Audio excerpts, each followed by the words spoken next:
Assalamualaikum warahmatullahi wabarakatuh. Alhamdulillahi rabbil alamin. Wabihi nasta'inu ala umurid dunya waddin. Ashhadu an la ilaha illallah wahdahu la sharika lah. Wa ashhadu anna Muhammadan abduhu wa rasuluh, khatamul anbiya'i wal mursalin. Allahumma salli wa sallim wa barik ala nabiyyina Muhammadin wa ala alihi wa sahbihi wa man tabi'ahum bi ihsanin ila yaumiddin, amma ba'd. Ibu-ibu dan bapak-bapak serta jamaah, begitu pula kaum muslimin wal muslimat yang saya hormati, rahimani wa rahimakumullah.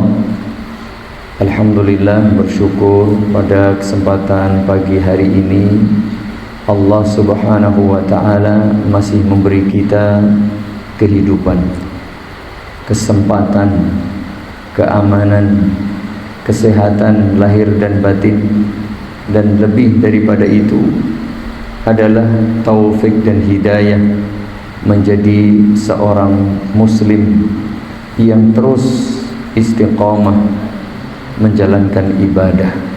Sungguh ini merupakan nikmat-nikmat terbesar yang Allah berikan kepada hamba-hambanya ketika di dunia.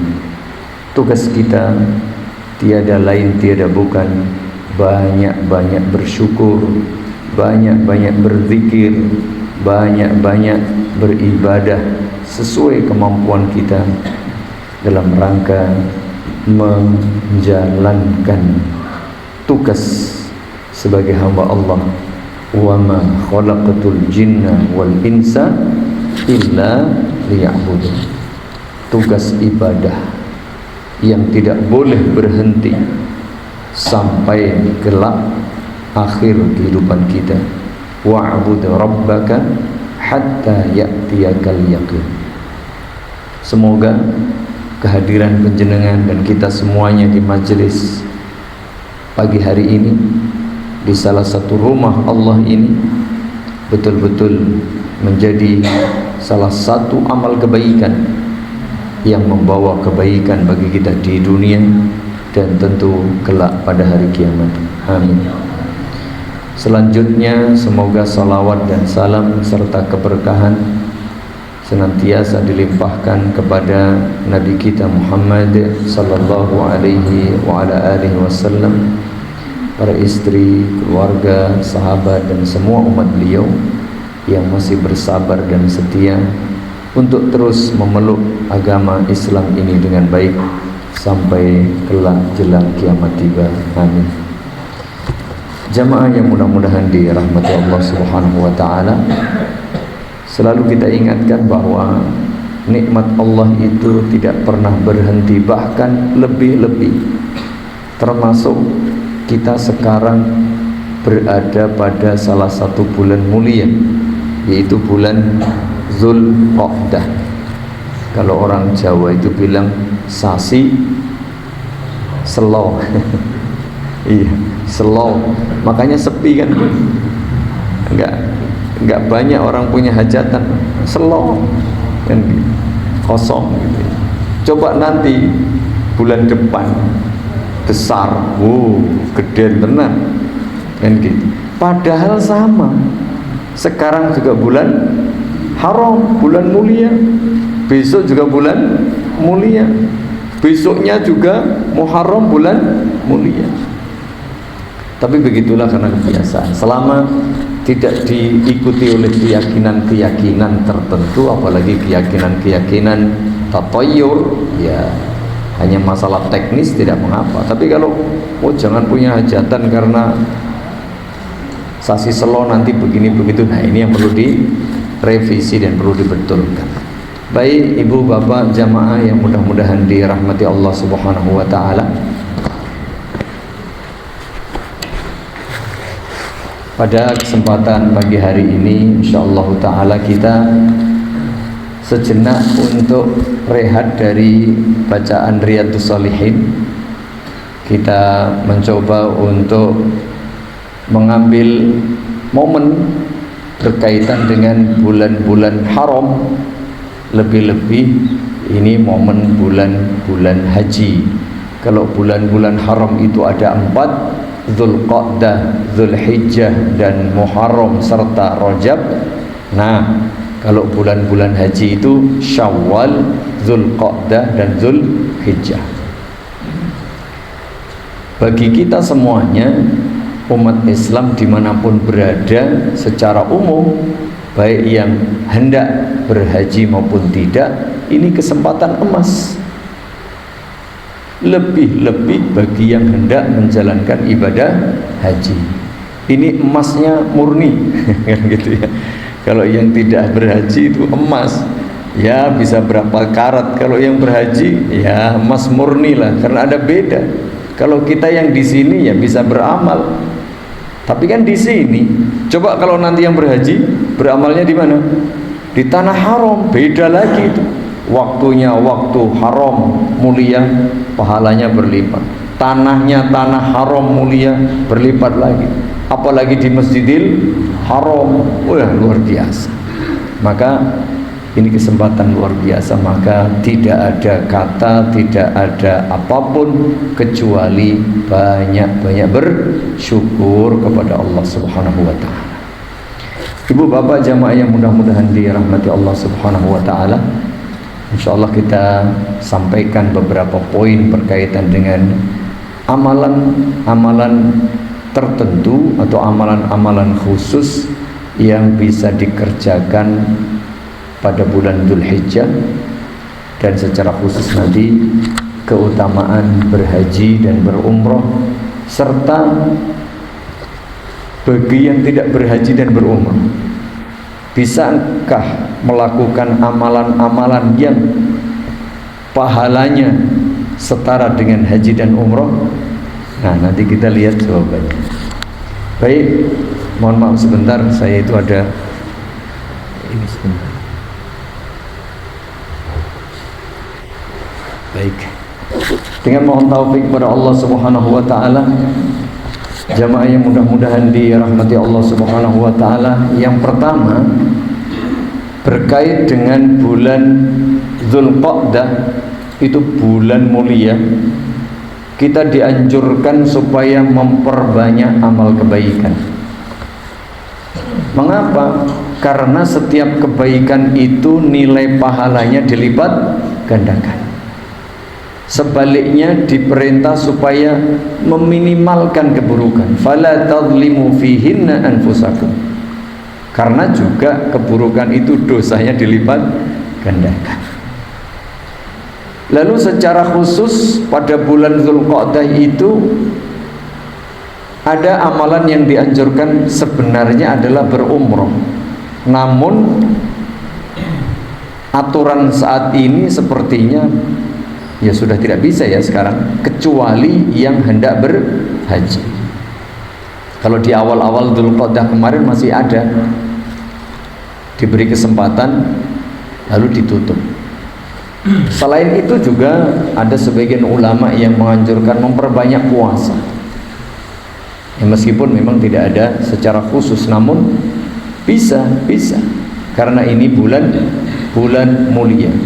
Intinya selain amal ibadah umroh yang secara khusus dianjurkan, karena dulu Nabi SAW berumroh itu pada bulan Dzulqa'dah, maka tidak ada amalan-amalan tertentu, sehingga bebas monggo memaksimalkan amal ibadah kebaikan. Selanjutnya pada bulan Dzulhijjah. Nah, pada bulan Dzulhijjah ini memang banyak ibu bapak ibadah-ibadah khusus yang memang disyariatkan, yang tidak bisa dikerjakan pada bulan-bulan lain. Apa saja? Yang pertama yaitu sama, memperbanyak amal kebaikan sebagaimana bulan-bulan haram yang lain. Lebih-lebih pada bulan Dzulhijjah itu ada 10 hari pertama yang dinyatakan di dalam hadis itu sebagai hari-hari terbaik sepanjang tahun. Nah, 10 hari pertama itu ya, ma min ayyamin al-amalus salihu fihinna ahabbu ila Allah minhu fihi min hadhil ayyamil 'ashr. Atau kama qala Rasulullah sallallahu alaihi wasallam. Tidak ada hari-hari jika digunakan untuk beramal kebajikan, amal saleh yang lebih dicintai oleh Allah daripada 10 hari ini. Tentu ini ada kelebihan lain. Kalau tadi 1 bulan saja sudah utama, tambah yang 10 hari ini, sepertiga awal ini, tambah lagi. Nah, oleh karenanya apa amalan yang dianjurkan? Yang pertama, ulama menyatakan memperbanyak zikir, khususnya takbir. Bahasa kita takbiran. Kalau pada bulan Syawal kemarin, Idul Fitri, kita juga dianjurkan bertakbir, walitukabbirullaha ala ma hadakum wa la'allakum tashkurun. Tapi waktunya terbatas, hanya 1 malam lah, ya, malam tanggal 1 Syawal sampai sebelum sholat. Sedangkan pada bulan Dzulhijjah ini dari tanggal 1 nanti sampai tanggal 13 itu dipersilakan takbiran, ya, takbiran dalam arti ibadah, ya, memperbanyak takbir. Allahu Akbar, Allahu Akbar, Allahu Akbar, la ilaha illallah, Allahu Akbar, Allahu Akbar, walillahil hamd. Ya, isinya ada takbir, ada tahmid, ada tahlil, kan begitu. Tapi istilahnya bertakbir. Apa itu? Memperbanyak zikrullah. Itu yang dianjurkan secara umum. Kapan? Tanggal 1 sampai 13 ya terserah, pagi, siang, sore, malam, di rumah, di jalan, di pasar, ya, di masjid, dimanapun berada. Itu namanya takbir yang mutlak. Lalu takbir yang muqayyad, yang dikhususkan, itu mulai tanggal 9 pagi subuh sampai tanggal 13. Itu dianjurkan secara khusus setiap selesai sholat wajib. Begitu. Ini pertama zikrullah, atau bertakbir, memperbanyak zikir. Tentu juga nanti istighfar, ada macam-macam lah. Monggo, intinya memperbanyak takbir, zikir, tahlil, tasbih, dan seterusnya. Berikutnya, ibu bapak jamaah kaum muslimin wal muslimat rahimani wa rahimakumullah, yaitu puasa. Nah, puasa yang khusus itu dianjurkan sunnah muakkadah sebagaimana di dalam hadis, yaitu tanggal 9 Dzulhijjah yang biasa disebut dengan puasa Arafah. Saat kaum muslimin melaksanakan ibadah wukuf di Arafah, orang-orang yang tidak sedang melakukan wukuf atau tidak sedang berhaji disunnahkan berpuasa Arafah. Sementara itu bagi yang sedang berwukuf alias mengerjakan ibadah haji tidak dianjurkan berpuasa. Kebalikan. Jadi nanti ibu bapak jamaah yang wukuf tidak usah berpuasa. Tapi dianjurkan apa? Itu tuh berzikir itu. Nah, zikir terbaik saat itu apa? Membaca tahlil. Ya, zikir ketika wukuf yang terbaik memperbanyak bacaan tahlil. La ilaha illallah wahdahu la syarikalah, lahul mulku wa lahul hamdu wa huwa ala kulli syai'in qadir. Perbanyak bacaan itu. Puasa secara khusus. Nah, secara umum juga dianjurkan tanggal 1 sampai tanggal 8-nya, karena itu hari-hari terbaik.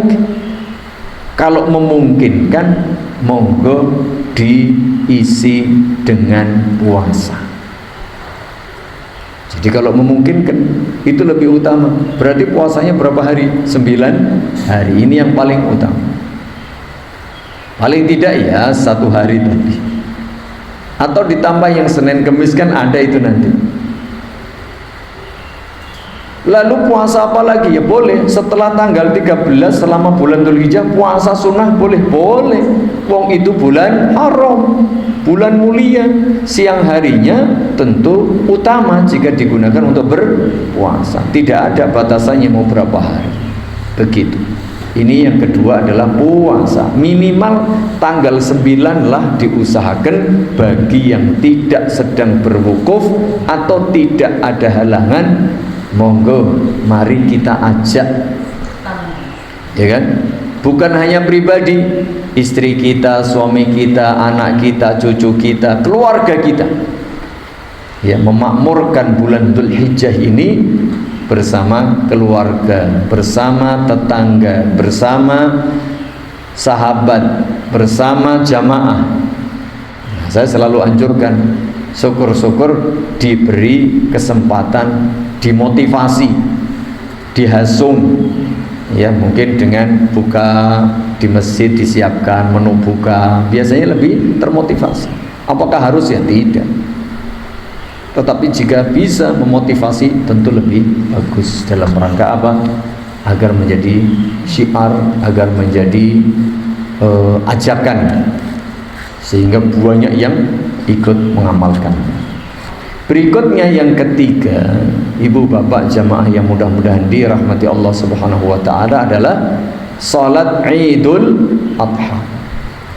Fasalli li rabbika, kan gitu. Nah, salat Idul Adha itu diperintah dalam surat Al-Kautsar itu kan. Di samping salat 5 waktu yang status hukumnya adalah wajib, termasuk pula salat Idul Fitri dan Idul Adha. Maka secara khusus dalam surat Al-Kautsar ini, fasalli li rabbika wanhar, ada kaitannya dengan sembelih kurban. Ini ada kaitannya dengan salat Idul Adha. Maka ibu bapak, meskipun jumhur ulama menyatakan salat Idul Fitri, Idul Adha itu sunnah, ya sunnah bukan berarti halawai sunnah ora usah dilakoni, bukan begitu. Jika memang tidak ada halangan, tidak ada uzur, ya ayo dikerjakan. Apalagi sebagian ulama menyatakan hukumnya wajib. Termasuk para ibu barangkali yang sedang berhalangan pun diperintah, kok disuruh ke tempat-tempat sholat meskipun tidak sholat, mojok begitu, ngumpul sendiri. Sampai sebegitu dianjurkan. Mengapa? Ini syiar, simbol Islam, supaya kaum muslimin begitu banyak bersatu, berkumpul, bertakbir, bertahmid, bertahlil, bertasbih, mengagungkan Allah Subhanahu wa taala. Salat Idul Adha. Nah, berikutnya wanhar, sembelih korban. Yang sudah siap di Masjid At-Taqwa berapa ratus kambing? Wah, alhamdulillah. Ya, 500.000 duitnya, ya kan? Tak apa-apa. Sapi berapa puluh? Ya kan? Ya. 24 Pak, 24 juta, tak apa-apa. Ya, alhamdulillah. Pokoknya disiapkan. Begitu dia. Sembelih korban itu ibadah. Itu ibadah. Sehingga mari kita betul-betul itu, ya, makmurkan, betul-betul kita syiarkan demikian. Jadi bukan sekedar itu rutinitas tahunan. Maka di situ kalimatnya fasholli li rabbika, kerjakan sholat li rabbika, untuk Tuhanmu Allah, berarti harus ikhlas. Wanhar, sembelih juga li rabbika, untuk Tuhanmu, harus ikhlas, begitu. Ini berikutnya demikian. Ada tadi berzikir, berpuasa, salat Idul Adha, berkorban. Kemudian yang kelima adalah bersedekah. Hewan-hewan yang sudah disembelih tadi, ya, setelah salat Idul Adha waktunya longgar sampai hari tasyrik habis, yaitu tanggal 13. Apakah setelah disembelih dibuang, dipendem, dijadikan tumbal, ya, kepalanya dilarung? Tidak. Allah tidak butuh, apalagi dibuang, tidak boleh, mubazir, dosa, itu rezeki. Lalu diapain? Ya dimanfaatkan. Makanya tidak boleh dijual oleh yang sahibul korban, supaya memberi manfaat. Iki dodolan, iki ibadah. Berikan semuanya untuk manfaat, baik dirimu, keluargamu, temanmu, wabil khusus kepada saudara-saudara kita yang kurang mampu dari kategori fakir dan miskin, maka harus disedekahkan. Jadi amalan berikutnya adalah bersedekah. Jadi jangan disembelih lalu disimpan sendiri, tidak. Ambil sebagian daging itu untuk diberikan kepada sesama muslim yang berkekurangan. Berbagi, memberi, dermawan, salah satunya dengan daging hewan korban. Dan ini beda ibu-ibu, bapak-bapak. Alah saiki lagi larang duit, angel golek duit, mending dibagi duit wae. Saiki 24 yuta lho. 24 yuta iki nek sing korban wong 5 pinten iku Bu? 24 kali 5 120 120 yuta kan lumayan. Timbang gun daging nanti paling gak entek. Tidak, jemaah.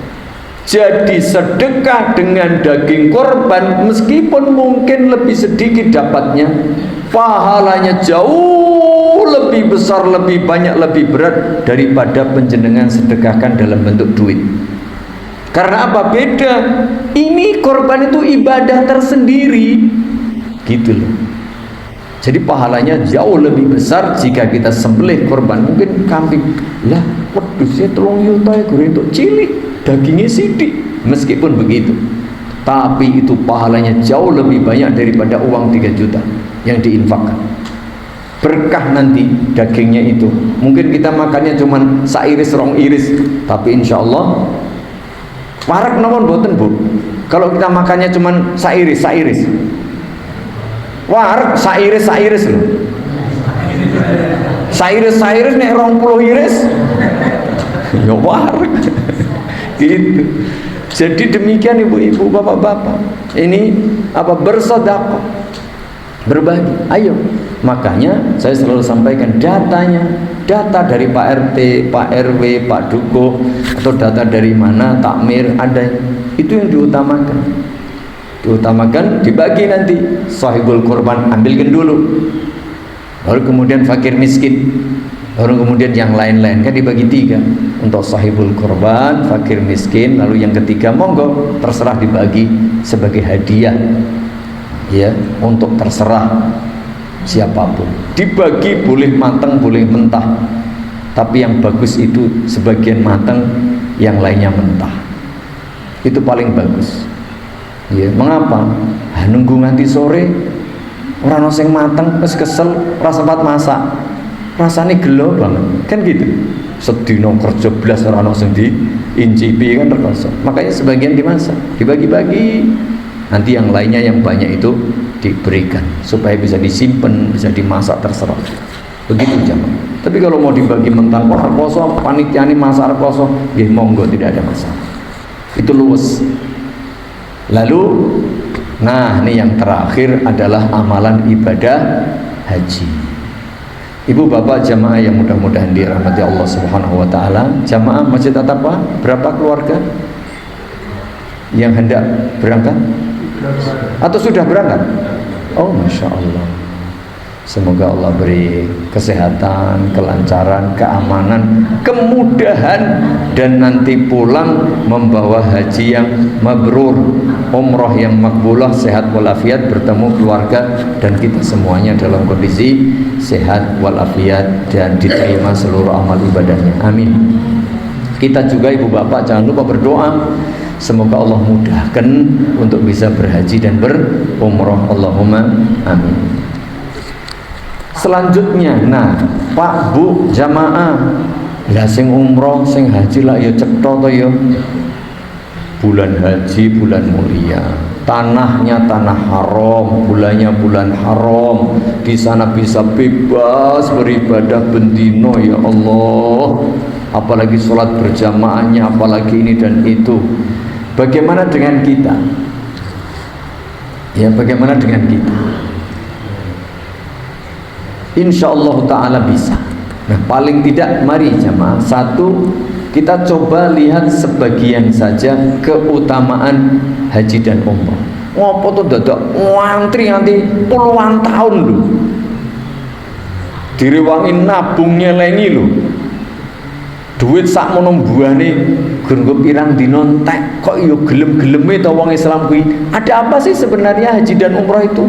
Neng kono yo padha salat to, neng kono yo gur muter-muter itu, jalan kaki, tetengok, mangan, turu, ya, ngopo ora nang kene wae, misalnya begitu. Pemenar poso dan seterusnya. Itu bukan sembarangan Ibu Bapak. Amalan ibadah haji tadi bukan sembarangan, bahkan salah satu rukun Islam, syiar Islam. Ya, dahulu sunnah Nabi Ibrahim alaihi salatu wassalam yang dilestarikan oleh Nabi Muhammad sallallahu alaihi wasallam untuk umat Islam ini. Orang bain-bain ini kan gitu ya. Ya, ini amalan ibadah yang luar biasa. Nah, mari kita tengok sebentar Ibu Bapak, apa saja keutamaan haji dan umrah, dan mari kita berniat, kita berusaha bagaimana kita nabung, kita mungkin dan seterusnya. Yang pertama, haji itu termasuk umrah otomatis salah satu amalan terbaik, salah satu amalan paling mulia, salah satu ibadah yang paling top dalam syariat Islam. Namanya rukun 5.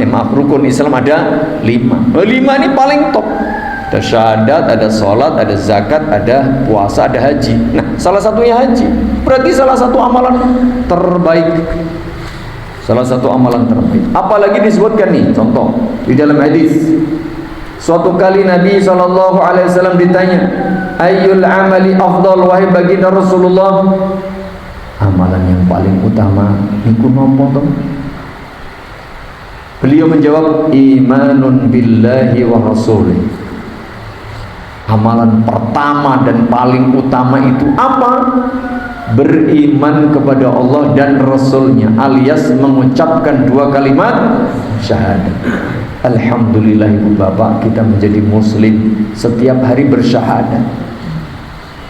Hati kita mengimani, lisan kita mengikrarkan, tubuh anggota badan kita mewujudkan dan mengejawantahkan. Ini amalan terbaik, karena sebagai penentu amalan yang lain. Maka bersyukur Ibu Bapak, kalaupun tahun ini belum bisa berhaji, kita bisa melakukan amalan terbaik adalah 2 kalimat syahadat, beriman kepada Allah dan Rasul. Yang kedua, sumamada, kemudian apa? Al-jihadu fi sabilillah, berjihad fi sabilillah. Ya, kalau ini abot memang. Ya. Summa mada, kemudian apa? Nah, ini yang disebutkan ketiga oleh Nabi, hajjun mabrurun, haji yang mabrur. Masya Allah. Beriman, berjihad, berhaji. Maka bersyukurlah Ibu Bapak kalau Allah kasih kemudahan berhaji. Bahkan berhaji itu termasuk jihad. Kalaupun kita tidak bisa berjihad langsung hari ini pada zaman kita ini, maka ada kesempatan amalan yang bukan jihad tapi nilainya jihad. Lebih-lebih bagi kaum ibu, kaum wanita. Apa itu? Ternyata jihad kaum wanita itu dalam bentuk haji dan umroh. Maka ibu-ibu, ya, yang namanya kaum wanita secara umum tidak berjihad, meskipun ya bisa dan boleh, tapi biasanya yang diperintah untuk berjihad ya, kalau perang itu ya laki-laki tuh. Di medan perang itu di mana-mana secara umum begitu. Tapi jangan khawatir, pahala jihad itu diberikan dengan berhaji dan berumrah. Karena memang berat ibu-ibu berhaji berumrah, waktunya lama, biayanya gede, ya. Pelaksanaannya rekoso, ya kan?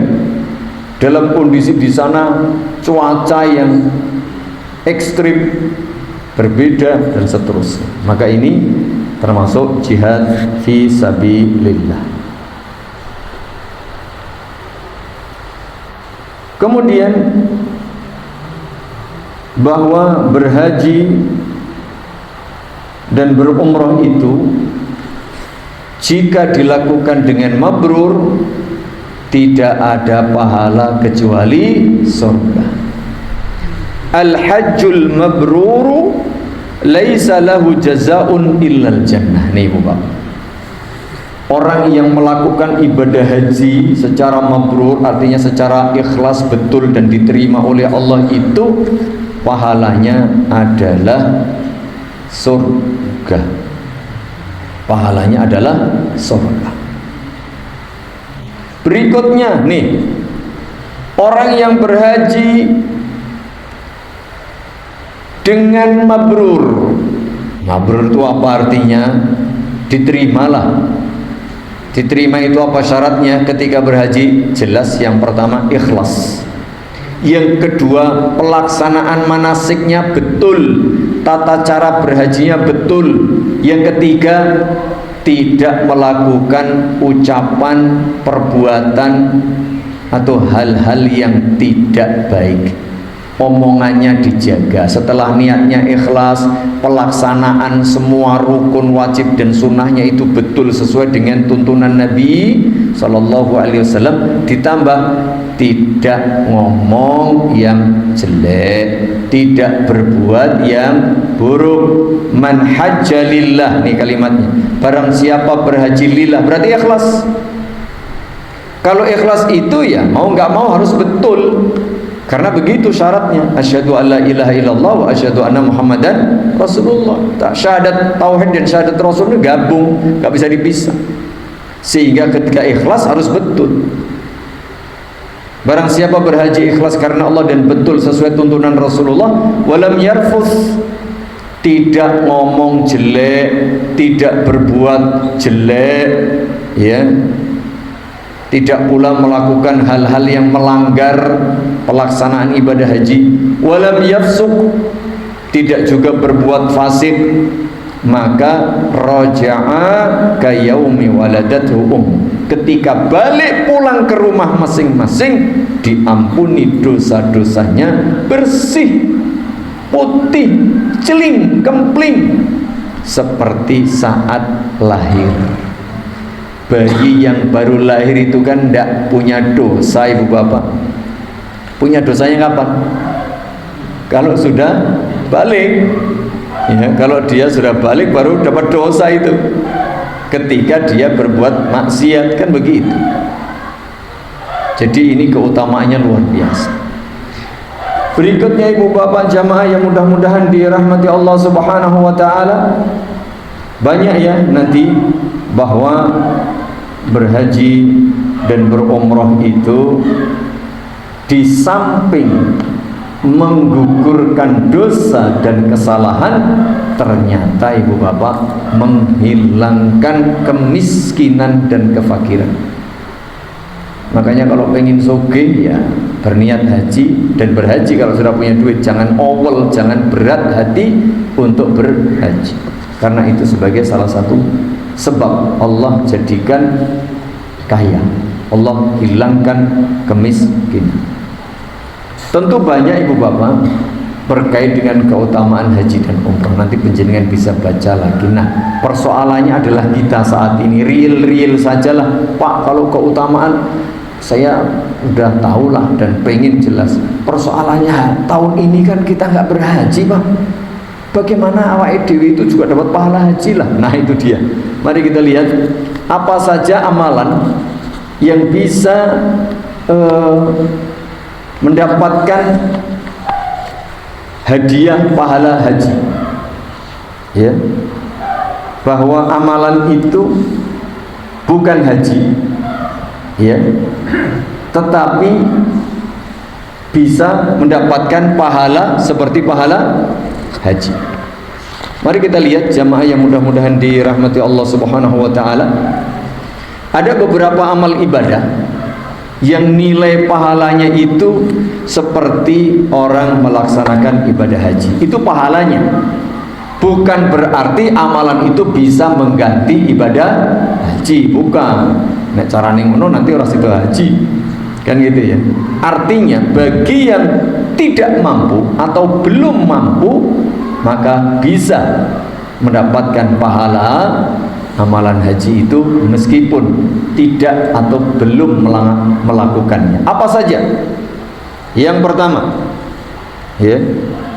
Yang pertama adalah berniat dengan sungguh-sungguh.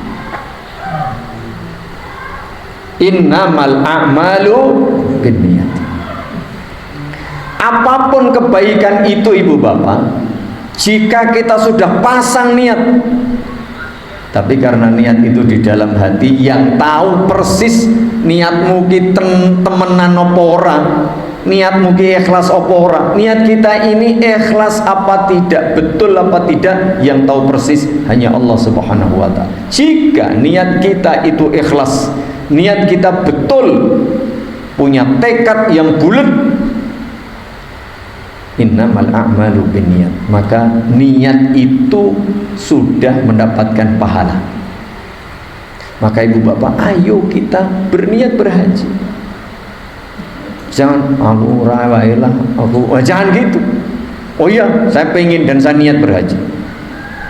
Dan bukan hanya haji, semua termasuk berkorban, semua apa saja kebaikan-kebaikan itu, jika kita punya niat lalu kita tidak bisa atau belum bisa melakukan karena ada sebab atau uzur tertentu, Allah sudah kasih pahala jemaah. Begitu. Jadi apa? Perbanyak niat kebaikan. Itu dia. Pasang banyak niat kebaikan. Itu yang pertama. Jadi kebaikan apa? Terserah. Mau sedekah, mau infak, mau sholat malam, mau puasa, mau berbakti, mau ziarah kubur, mau silaturahim, ya, mau haji, mau umroh, mau sembelih kurban, mau apa saja.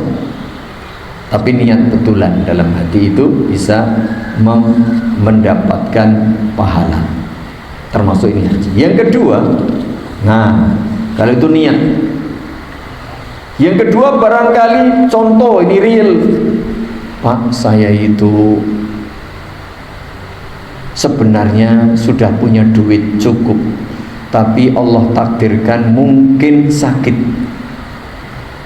Mungkin ada orang yang diberi rezeki cukup bahkan mungkin lebih, tapi apa? Allah uji dengan sakit. Berarti kan tidak mampu. Apalagi sekarang ketat banget persyaratan kesehatan ini. Kalau tidak mampu, bisa enggak? Bisa. Bagaimana caranya? Ada namanya badal haji. Jadi jangan ora iso, enggak, tetap bisa dapat pahala haji meskipun tidak melakukan tadi. Ini kan kita bicara yang tidak melakukan. Maka bisa namanya badal haji. Bagi yang sudah sepuh tidak mampu melakukan ibadah manasik haji langsung atau yang sakit, ya, maka boleh badal haji. Artinya ada yang menghajikan. Begitu. Itu dapat pahala, dapat. Baik, yang ketiga, yang tidak berhaji tetapi dapat pahala haji. Yang ketiga, panjenengan memberi biaya orang lain untuk melakukan ibadah haji. Bapak bawa ide kurang, ya nak turah, umpamanya orang duitnya turah. Contoh apa? Seorang suami memiliki duit lebih, lalu ngajak istrinya berhaji. Oh, mengajak ini enggak. Kalau ini sudah enggak mengajak. Mungkin tadi, nah ini contoh. Ada orang menghajikan orang lain. Dia tidak berangkat, tapi dia punya duit. Lupa enggak berhaji, aku wis, mungkin gitu ya. Lalu dia memberi biaya haji untuk anaknya, untuk kerabatnya, untuk temennya, atau siapapun. Meskipun dia tidak berhaji, dia dapat pahala haji. Mengapa? Karena itu orang berhaji dengan sebab biaya dari dia. Loh, kalau ini kok abot kabeh Pak ya, yang nggak haji tapi kan mengeluarkan duit. Tadi punya duit tapi nggak mampu, ya kan? Tapi punya duit tadi dibatalin. Kalau ini menghajikan orang lain, Pak, tuh haji sendiri aja nggak cukup menghajikan orang. Jika punya duit, ini bagi orang yang punya duit. Kalau yang tidak punya duit tadi niat. Satu niat. Kedua, amalan lain. Apa itu? Berumroh pada bulan Ramadan. Kan lebih mudah, biayanya lebih murah, waktunya lebih longgar, kesempatannya lebih luas. Tidak harus nunggu lama-lama. Jadi Bu Bapak, kalau punya rezeki lalu antrian hajinya masih lama, yuk kita berumrah pada bulan Ramadan. Karena apa? Umrah itu haji kecil. Jika dilakukan pada bulan Ramadan, nilai pahalanya sama dengan pahala berhaji. Itu dia. Jadi jangan khawatir ada amalan-amalan seperti itu. Berikutnya, nah ini dia ibu-ibu, bapak-bapak yang biasa diamalkan. Iya. Apa itu? Sholat subuh kalau tadi ya pakai biaya lagi Pak, ya nggak pakai biaya. Tadi pakai biaya kan umroh, apalagi umroh Ramadan biasanya lebih mahal. Iyalah, orang pandai itu yang jualan juga. Oke, yang nggak pakai biaya, nih yang nggak pakai biaya. Ya. Apa itu? Ini dia. Man shallal fajra fi jama'atin. Salat subuhnya berjamaah di masjid. Ya. Kemudian summa qa'ada yadhkurullah. Kemudian setelah selesai duduk di masjid tidak pulang. Ngapain? Datang ngopi? Oh enggak. Ya ngobrol? Enggak. Yadhkurullah, bersabar setelah salat subuh di masjid, berzikir kepada Allah. Terserah zikirnya apa. Bisa baca Quran, bisa mendatangi majelis ta'lim, bisa zikir, bisa doa, macam-macam. Hatta tatlu'a syams, sampai nanti isyraq atau syuruk, awal waktu duha. Summa shalla rak'atain. Nah, kemudian salat 2 rakaat. Kanat lahu ka ajri hajjatin wa umrah. Dia mendapatkan pahala seperti orang berhaji dan berumrah. Nih dia. Yang gratisan ada. Ya kan? Dapat pahala haji gratis. Tapi ya tidak mudah loh prakteknya jemaah. Wis digratisi wangel, kecuali yang diberi kemudahan oleh Allah Subhanahu. Wis gratis rambayar, sarapan mulai nggawa berkat. Ya angel. Gitu. Tapi alhamdulillah, yang penting jalan istiqomah. Apakah itu? Ada lagi jemaah. Nih lihat. Ada lagi. Ya. Rajin mengaji di masjid. Ini ada lagi. Man ghada ilal masjidi la yuridu illa an yata'allama khairan aw yu'allimahu kana lahu ka ajri hajjin tamman hajjat. Barang siapa pergi ke masjid, itu bentino nang masjid, iya, tapi ada tujuan. La yuridu illa an yata'allama khairan. Tujuannya hanya untuk ngaji. Tujuan utamanya mengaji, menghadiri majelis ilmu, golek ilmu, ngangsu kaweruh. Barang siapa datang ke masjid untuk belajar, berarti keutamaan ngaji di masjid. Lah ngaji harus di masjid? Ya enggak. Tapi kalau majelis taklim di masjid punya keutamaan tersendiri. berarti ngaji, mendatangi majelis taklim di masjid, tapi tujuannya memang untuk ngaji, bukan yang lain. Ya, dia ingin mencari ilmu atau mengajarkan ilmu. Nah, ini dapat semua. Gurunya dapat, muridnya dapat. Jamaahnya oleh, kiainya oleh. Tapi harus ikhlas dalam rangka mengajarkan ilmu atau mencari ilmu. Maka mendapatkan kana lahu ka ajri hajin, mendapatkan pahala orang yang berhaji, sempurna hajinya. Masya Allah. Ini kalau tadi anjuran supaya sholat subuh berjamaah di masjid dan zikir sampai syuruk lalu sholat 2 rakaat, yang ini anjuran ke masjid untuk rajin mencari ilmu.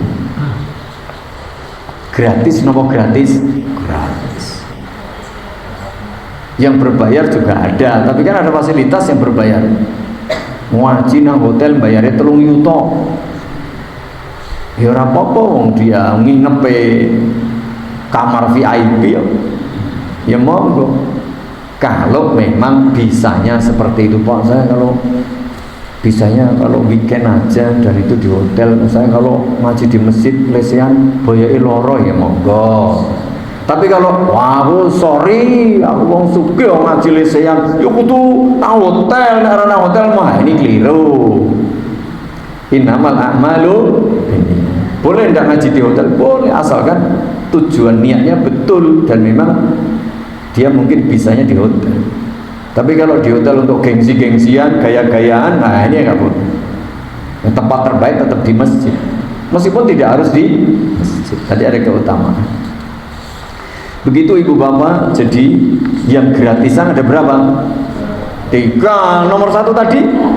Lali, ya Allah. Berarti ini indikasi tanda kalau sudah lapar. Iya, gitu dia. Ya Allah. Bahkan, nah bagi kita semuanya khususnya bapak-bapak, ini dia jamaah, rajin sholat berjamaah di masjid. Ini juga sama, gratis lagi. Tapi ya banyak masjid itu yang kadang-kadang tidak makmur.